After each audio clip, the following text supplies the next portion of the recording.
Let's head to the voicemail of Truth and Reason.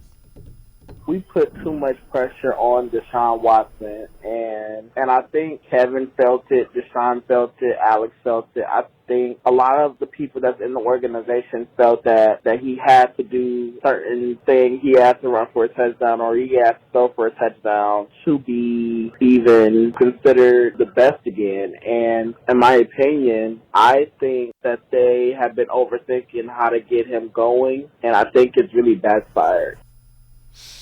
As always, appreciate all the voicemails. G. Bush, I will say this.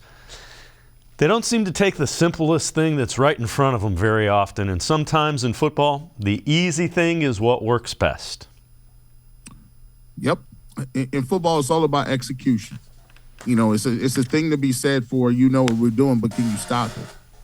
There's certain plays that, you know, when you go back and watch it, you get the ball to Jordan in the post, and later in his career, you know he was going to the fadeaway, can't do nothing about it.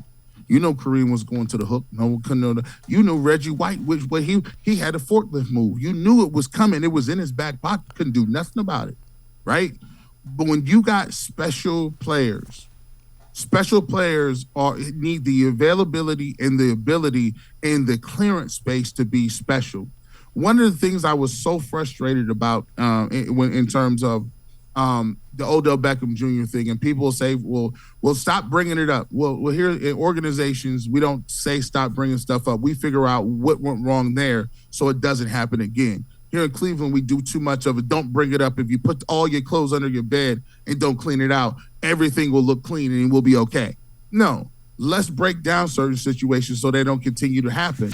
When you looked at the Odell Beckham Jr. situation, you had a receiver who was a special talent, who you could not get the ball.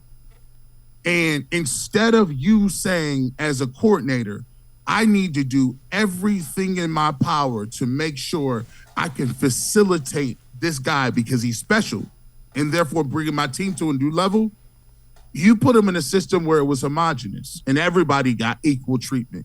That's not how it worked. When you go watch the other teams, and guess what? They got rid of him. And it wasn't about that. Baker Mayfield, they had Baker. Baker was hurt. Did they change their playbook to whatever Baker was able to throw or could do? No. They kept running the same thing, and Baker was hurt, and it didn't turn out well. We look at Nick Chubb, first 6 weeks of the season, first 10 weeks of the season, first 11 weeks of the season.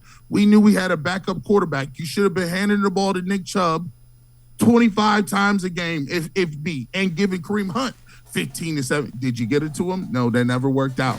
And now you have Deshaun Watson, and now you want to tell me that somehow by osmosis you're going to learn how to get special people room to operate and to be creative.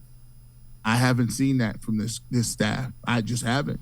I see they work better when everything is equal and everything's 50-50. But in the league, you know how people lose and win? With special players. And I see other people's special players like Jamar Chase, 15 targets. Who cares if I'm the only receiver? You can't stop me. And they get it to him. I haven't seen that yet from the Browns.